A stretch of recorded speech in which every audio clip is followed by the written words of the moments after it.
असतो मा सद्गमय तमसो मा ज्योतिर्गमय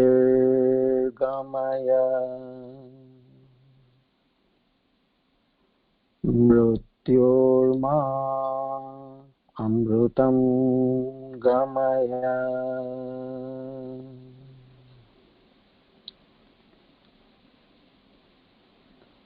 सहना भवतु सहनौ भुनक्तु सह वीर्यं करवावहै तेजस्विनावधीतमस्तु मा विद्विषावहै। ॐ शान्ति शान्ति शान्तिः।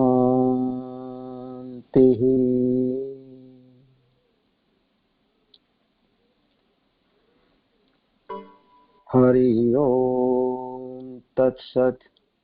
श्री चिन्मय सद्गुरवे नमः। Shri कृष्णार्पणमस्तु।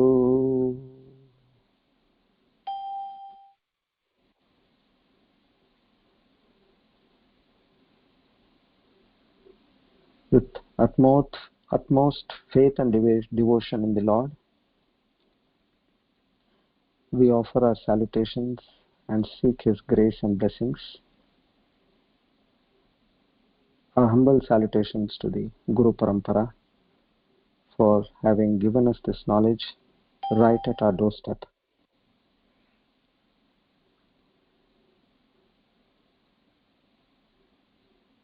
Om Tat Sat. Okay. Now we continue our journey. I think yesterday we were at a very crucial point wherein we came up to a contradiction. Like we spoke about the Charma Chakshu, that is our physical eyes, where I said you will get another pair of Jnana Chakshu, which are the eyes of knowledge and wisdom. With that, what we could achieve? We could achieve seeing God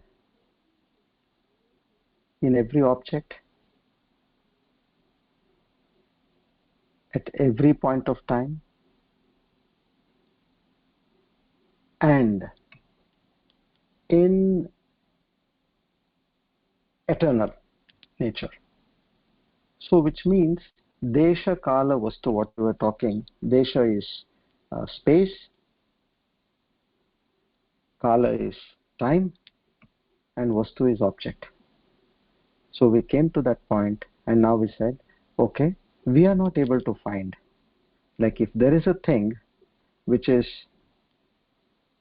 now, it has a date of expiry, be it a being or an object or any other aspect. It has a beginning date and an expiry date. And if you talk of a thing, if it is, say, a person A, he cannot be B or C. He has to be A and A alone. That one person is different from all the billion and trillion entities on this planet and everywhere else. So such is the complex at which we have arrived. So this is the contradiction. Okay, now let's move forward.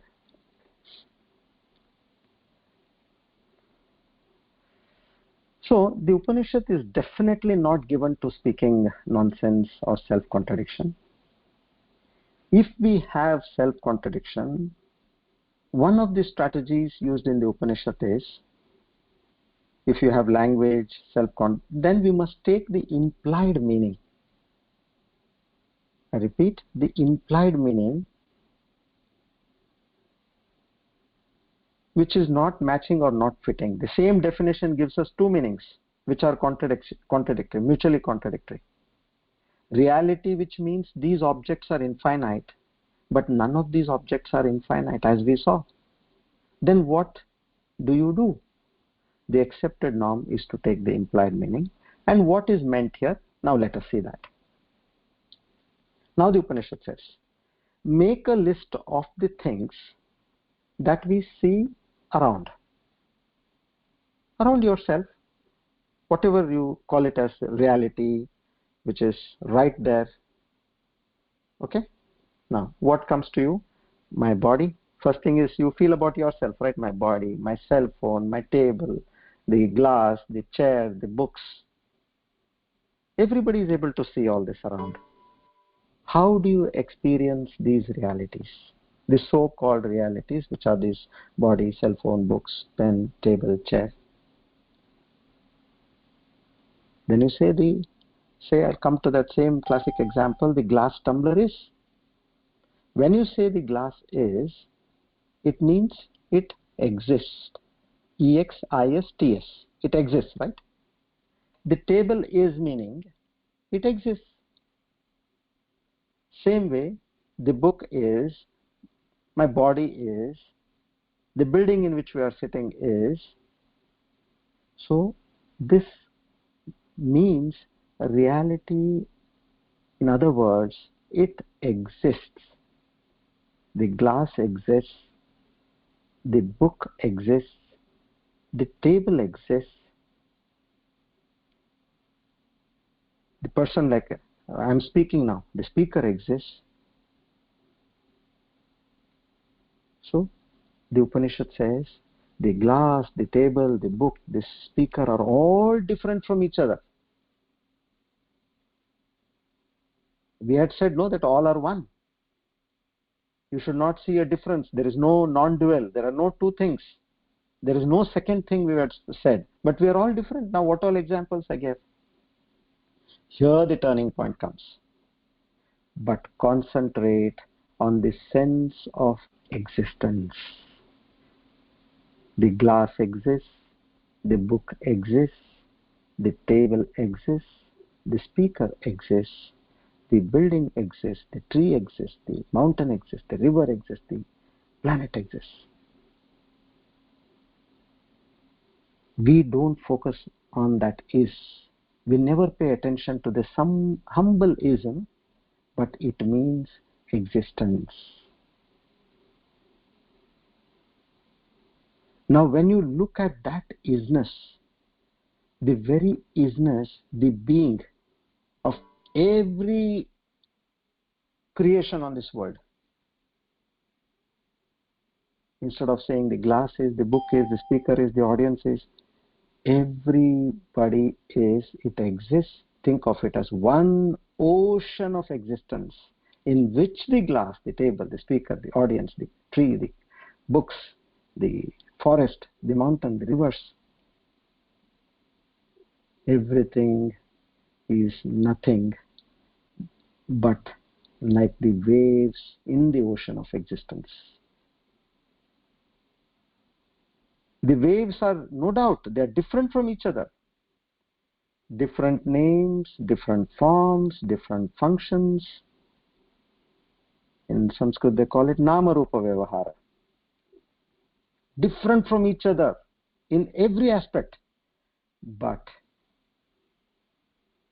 going backwards, we all have one basic element in us out of which we are made, is that pure existence. That one existence everywhere.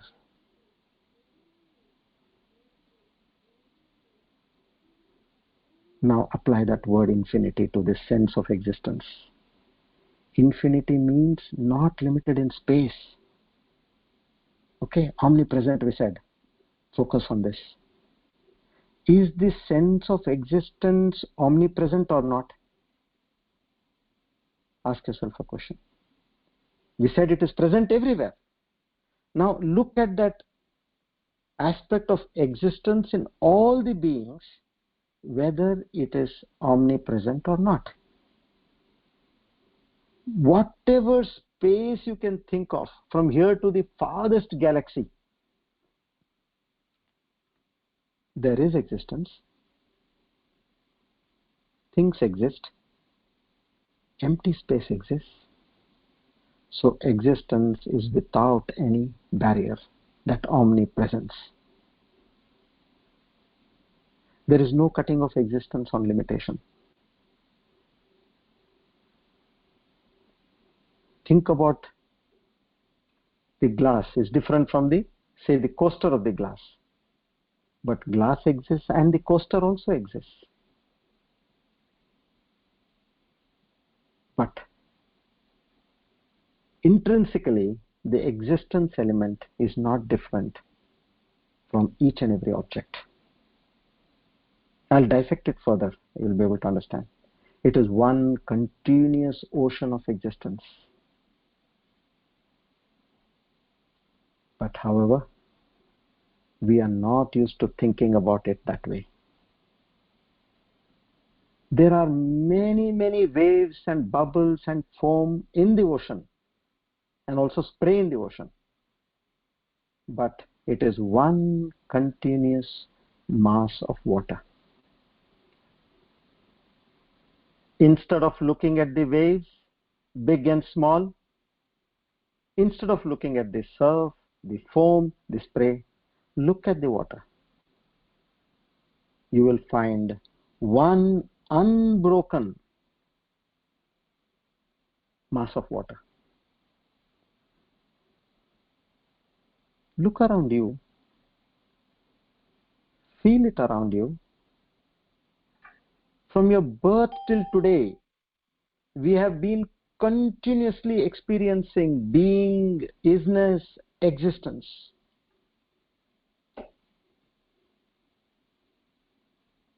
But unfortunately, we don't focus on that. We just focus on the names and forms through this physical eye, which is made up of skin, flesh, and blood. Here is a good person. Here is a bad person, a nice person, a khadus person. Then when it comes to this sense of taste, we say there is something tasty, there is something bitter, there is something I want, something I don't want, something I would like to hear, something I would not like to hear, something I relish the feel of touch, something I don't relish the feel of touch. These are all the five senses. Forgetting and overlooking the crucial fact that all of this nice and bad, wanted and unwanted, cheap and expensive, whatever it is is. There is being to it, isness to everything. That isness is not limited by space. It is not limited by time.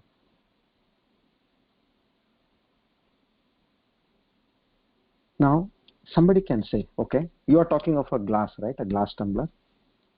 Now we are going a little more deeper. Okay, you break the glass. You said it is eternal, you break the glass. So the glass is not. Well, the Upanishad will say, the broken glass is. Pound it into powder. The powdered glass is. Put it into an atomic smasher and pound it into subnuclear particles. Further, subnuclear particles. The subnuclear particles is. See, we all know that the world's existence is primarily the Panchabhutas, the five elements. And in those five elements, the innermost and intricate aspect is the atom.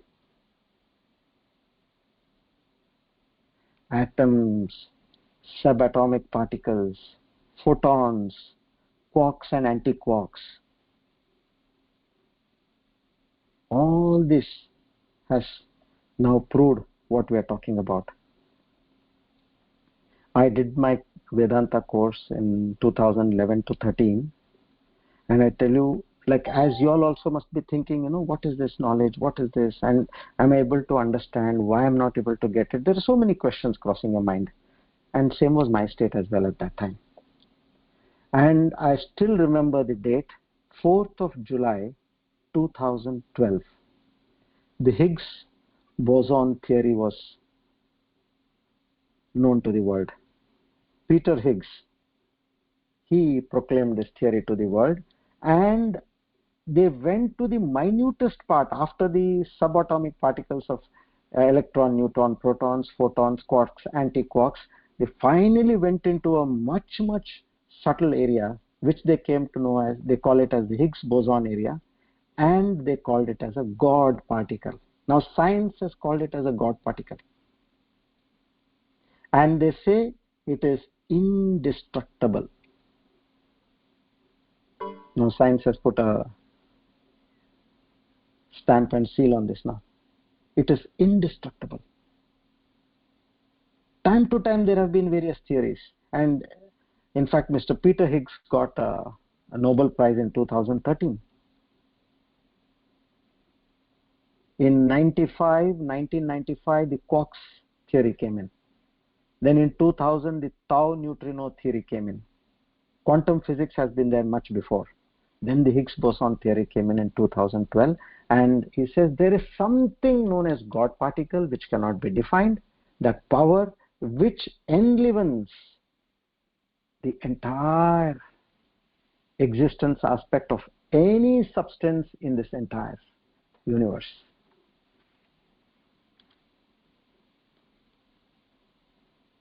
We say it is infinite.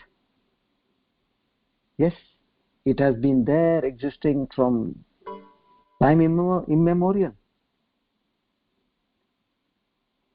If you go up to the Google and see, in the Google search in science, basically, out of 150 open questions which hit the Google search engine, 96 questions come as, what is the universe made of?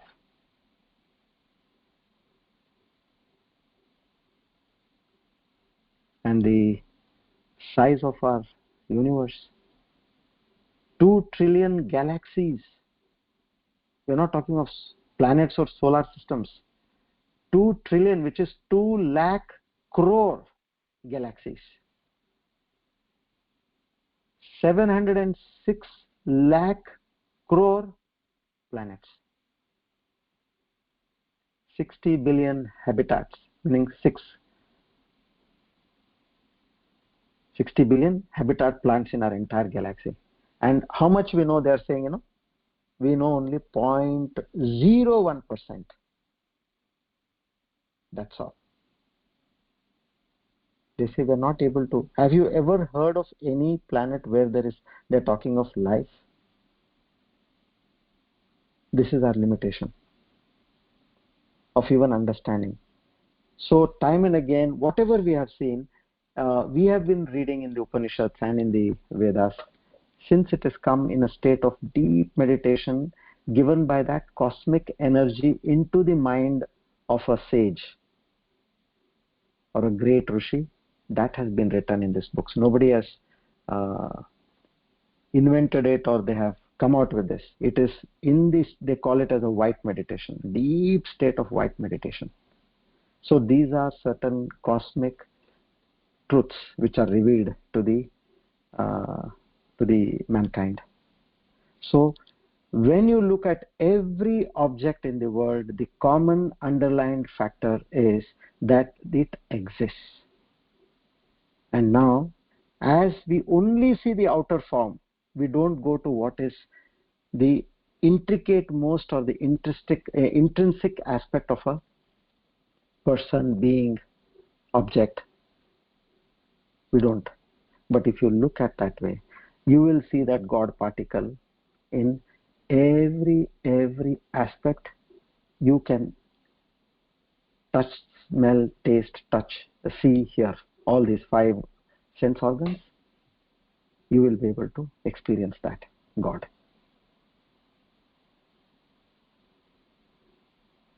So suppose you destroy all the glass in the universe. We made subnuclear atomic particles, right? Well, then the table is. The other things is, let's suppose you destroy everything in the universe. Let's just conceive of an idea. Then where is isness? There is a subtle bit of analysis here. Shankaracharya, the commentator here, points out, names and forms manifest isness. When the names and forms are not there, everything is resolved back into the Maya, which is again the power of the Creator. Then the isness continues, but it is not experienceable anymore.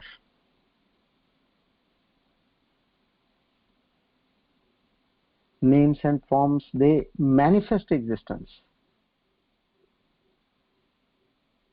How will you come to know that there is electricity in a room? Apart from putting your finger into any socket. An apparatus has to run, isn't it? Then only you will say, we say no, fan chalu karo, let's see if there is power or not.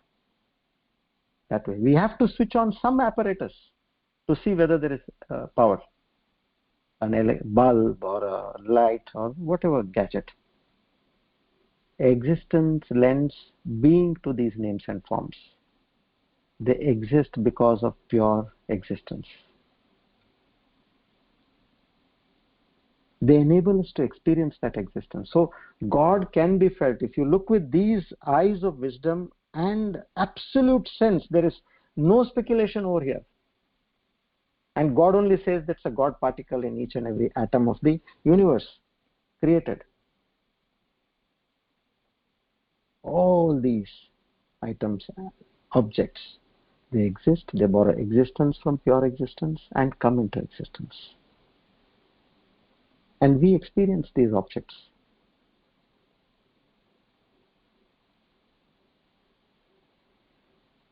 So, one more thing, pure existence is not limited by space, not limited by time, not limited by object.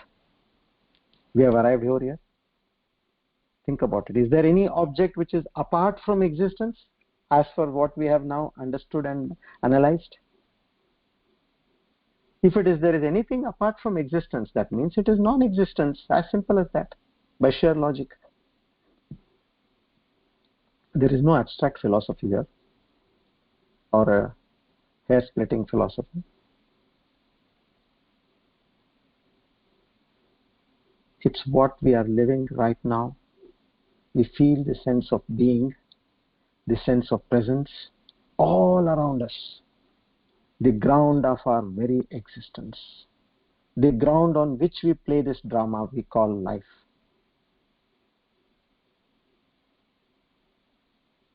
It being itself. That's everywhere. Nothing can be there without this being or this existence. It's a truism and a logical truism.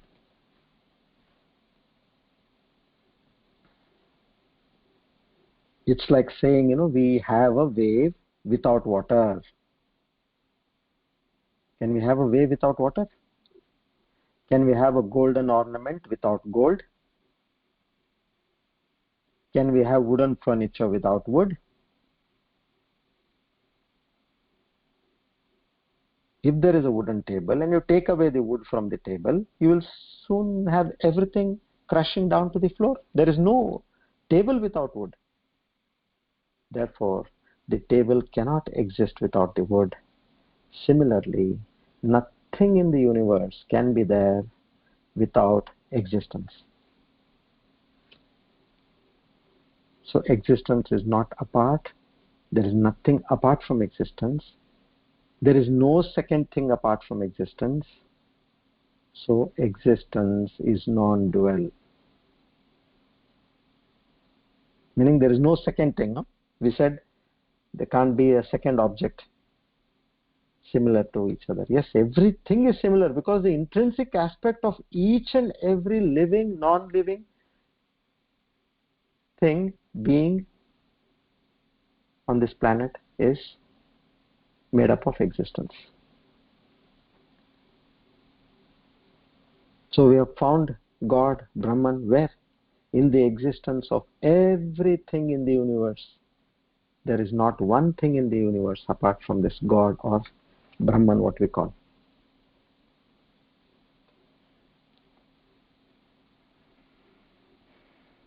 So this is about the first aspect of Sat, Chit, Ananda, what we are talking. We have now covered the first aspect of Sat. Now the second aspect is Chit, that is the consciousness. This is the true nature of Brahman or Atma, what we call it. We started there. What is the true nature of Atma?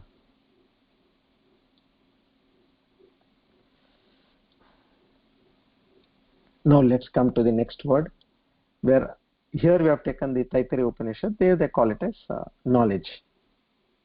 Knowledge means consciousness. What did we say? Reality, knowledge, and infinity is God, Brahman. Satyam Jnanam Anantam Brahma. What you consider to be knowledge? We consider everything to be knowledge. I am seeing myself. You are able to listen to me, my voice. That's knowledge. You seeing is knowledge. You hearing is knowledge. You tasting something is knowledge. You touching something is knowledge. So if you're thinking 2 plus 2 equals 4, that's knowledge. All the thoughts we have is nothing but knowledge. So, meaning, are they Brahman, God, what you're talking about? Okay, let's apply the definition of infinite again. The time, space, objects, Desha, Kala, Vastu over here. Let's see how we can analyze and correlate this fact. That knowledge which is in the Guru's mind is not there in the disciple's mind. So we have to say, no, it has to be everywhere. Now, where is it? If it is in a teacher's mind and it's not there in the student's mind, correct? Another angle, that knowledge which is in the book, we are talking of all aspects, be it a being or non-being. If it is in the book and not there in my mind, that's why I need to read the book. So knowledge has a space limitation also. It has a object limitation, space limitation. Knowledge is here and some knowledge is there. So there is a time limitation. There are things which I know, I have forgotten. There are things which I do not know, and I will know them eventually. There is time limitation, isn't it? Every moment I am getting different kinds of knowledge. You had one kind of knowledge before the talk started and another kind of knowledge at the end of this talk. Things which we see, hear, and understand, and they all cut off by time. In fact, knowledge changes so fast, our experiences are fleeting. And is there any knowledge which is non-dual? Knowledge should be the same everywhere we are talking. Every bit of knowledge we have seen, here, what we think, are all cut off from each other, different from each other. So object limitation applies to knowledge. So how can knowledge be infinite? So how can knowledge be God? Apply the same logic. If you have followed the logic of existence is God or Brahman, apply it to knowledge here. Look at our knowledge. All the experiences we gain throughout the day, from moving till late night we go off to sleep. All the experience we are getting, thousands of bits of knowledge being processed by our minds. What is common to all of them? What is common to all of this knowledge?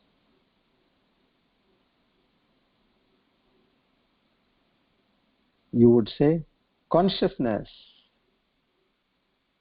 Right from the time you have got up till the time you go to sleep, you are conscious, right? You have that awareness within you. That is one common underlined factor which gives you the sense of knowledge at every aspect of the experience through your various sense objects. Anything that we know, is it not true that it is in our awareness? Every bit of knowledge you have, I'm aware of your voice, I'm aware of the doorbell ringing, I'm aware it is very hot, I need to switch on the AC. Awareness, sentience, chetana, chaitanya, consciousness is common to every knowledge. It's a truism again. Without consciousness, there is no knowledge. There is no understanding, no cognition. Nothing is possible without consciousness. Imagine the moment there is no consciousness, what do you become? You become a body. They don't even call you by name. When is the body coming? When are they going to take this body? So all the pomp and glory which comes to a person is just because of that consciousness. The things, the object of consciousness, yes, they are different from each other. They are limited by space, limited by time, limited by object. But consciousness itself is common to all knowledge. Every knowledge is grounded in that consciousness. And that pure consciousness has no limitation of time, space, or objects.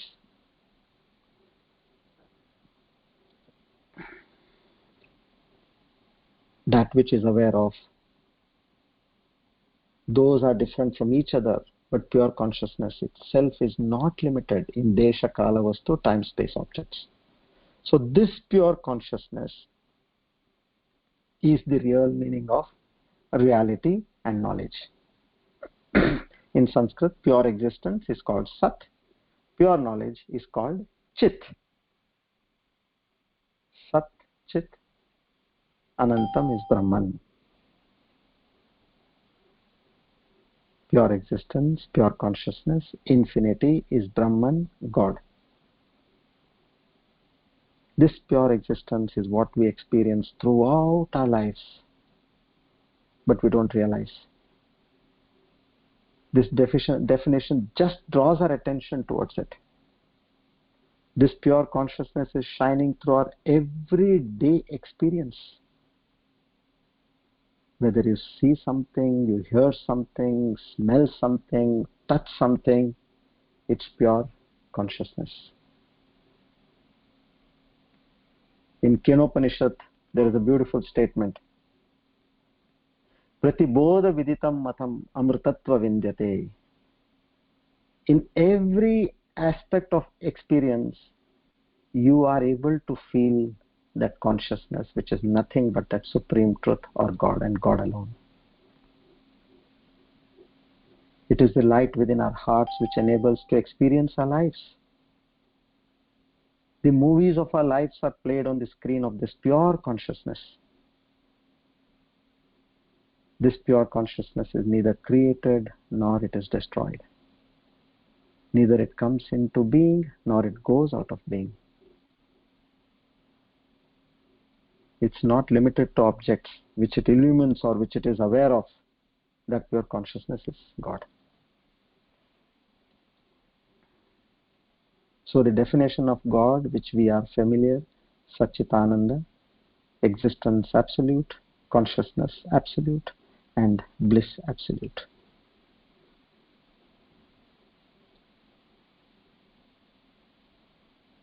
I'll briefly touch about joy now, which is bliss.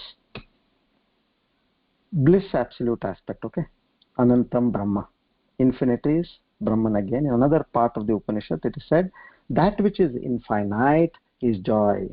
Nalpi sukham asti. Bhumaiva sukham. That which is infinite is joy. Our unhappiness comes out of a limitation that I am going to die one day, that the things that I love will be taken away one day, that my power of enjoyment will go away one day. These limitations are what gives me unhappiness. But when I am infinite, I have a sense of infinity. That sense of infinity is itself joy. That freedom itself is joy. It's a mass of joy on an ocean of joy. So Satyam means Sat, reality means existence, knowledge, Jnanam, means Chit.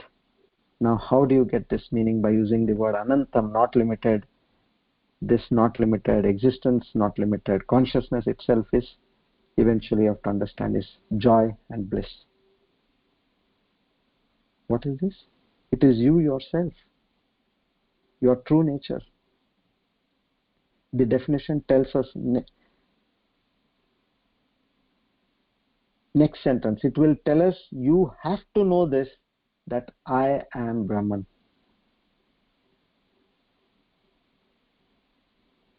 Huh? What are you saying? Yes, your true nature is that. Why am I not able to experience it? Because my corrupted mind has come in between and I'm not able to experience the bliss which is within me. Now and then I get some flashes of bliss when I'm in a pure and subtle mind. We're not talking of here pleasure which comes out of sensory objects. Huh? We're talking of that, just that pleasure which should come within you.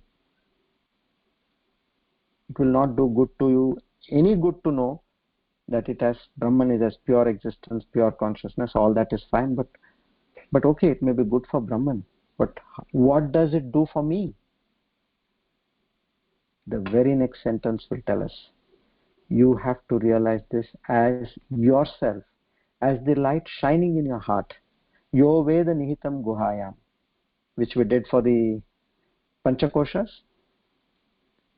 In the sacred cave of your heart, that pure existence, consciousness, bliss is in your very heart. That means in your very awareness, in the very core of your existence. That's what we are. Don't even say it is my Brahman or my God, or just say, I am that supreme power. Remove the passport I. So this body is completely made of that God and God particle alone. Almost 50 trillion cells in this body have that existence aspect shining with consciousness and bliss. What has corrupted it? It is that mind which has come in between, with a sense of egotism, with a sense of limitation. That has corrupted this entire fabric of Satchitananda. See, Brahman or God is not like my kidney, my liver. I am this, that's it. Before this definition, I was a human being in search of God. I'm trying to find God. After this definition, I know that, don't say, let's say not I am. Okay, let's say this body is nothing but pure existence, consciousness, bliss. In me, this human personality shines. Keep out your identity for some time and just focus on that. You know what the entire body is made up of. It appears in me, it exists in me, and it will one day disappear into me. I am that infinite ocean in which all these beings arise. They arise like waves. They play with each other. They fight with each other. They disappear back into me. See, Ashtavakra is a great poet. He says, Maya anantam mahabodham ascharyam jiva vichakshayah udhyanti nanti khelanti pravishanti swabhavatah. He has written a book now, is Ashtavakra Gita. He says this, I am an infinite ocean of existence, consciousness. In me these ascharyam, wonderful entities called human beings arise as waves. And what do? Khelanti, they play with each other. Love, relationship, marriage, getting together, all of this. Nanti, they fight with each other. Divorce, separation, envy, jealousy, war. And then finally what happens? Pravishanti. They subside into the ocean of existence, consciousness, which I am. So dear friends, this is the definition of our beloved God, our supreme truth, our Brahman, which we find in the Upanishads. So to give the real essence of what an Atma is or Paramatma is, we have taken this from the Upanishads to give you an inkling, a feeling, a flavor, a touch. So now Lord Krishna, he straight goes on to this supreme knowledge only. He talks about the various qualities of this Satchitananda, which we spoke about, existence, consciousness, bliss. And then he talks from the Jiva perspective, from the Dharma perspective, from the materialistic perspective. All that he's going to talk, which we'll take it up now. So I have prepared you all quite well. If you all have any questions, please post your questions. Shall we take some questions? I think we're time up again. I'll switch on the question answer.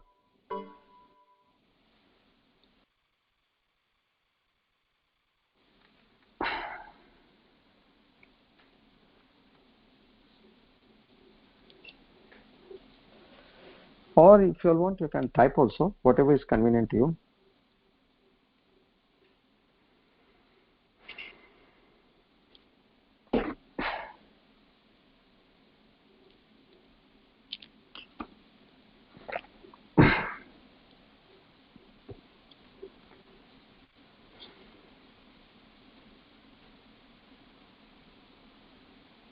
Okay.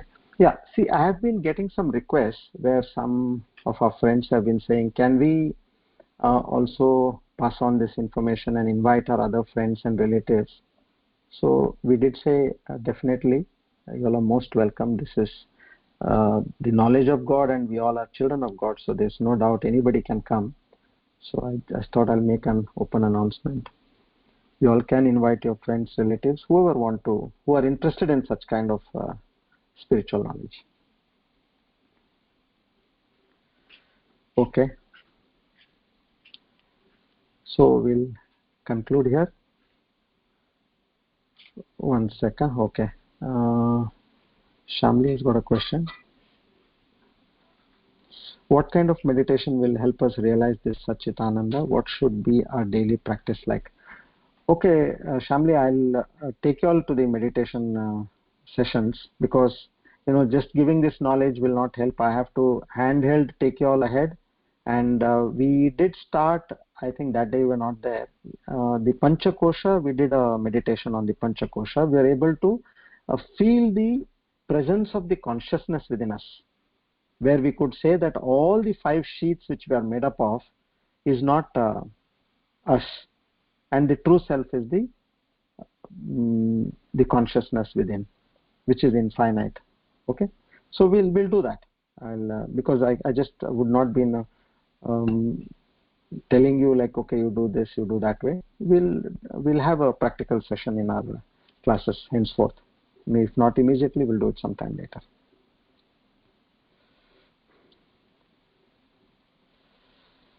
We're not the Pavan Nirvati, he says, we are not the gross, subtle or causal body. We are the Brahman, the conclusion. Yes. After every session, let's do a 5-minute meditation. Yes, Kamini, we'll do that.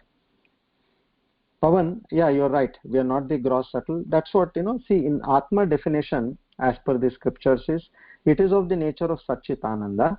And what it is not is the 3 bodies, which is the gross, subtle and causal, that is Sthula, Sukshma, Karana, Sharira, Vyatirityad, and Panchakoshathitan, meaning which is other than the Panchakoshas and which is also other than the waking, dream and sleep state. Yeah?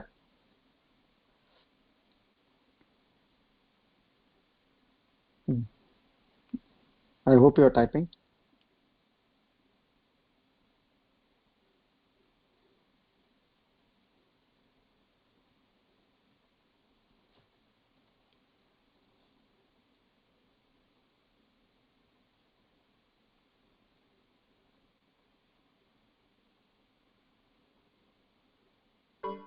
Pawan, are you typing?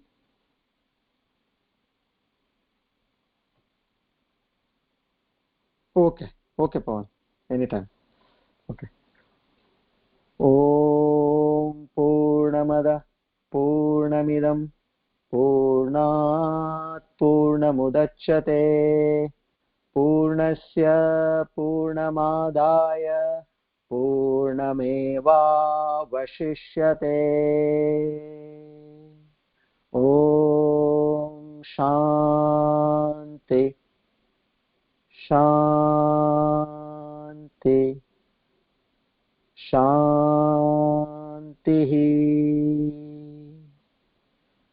Hari Om Tat Sat. Shri Chinmay Sadgurave Namaha. Shri Krishna Arpanamastu.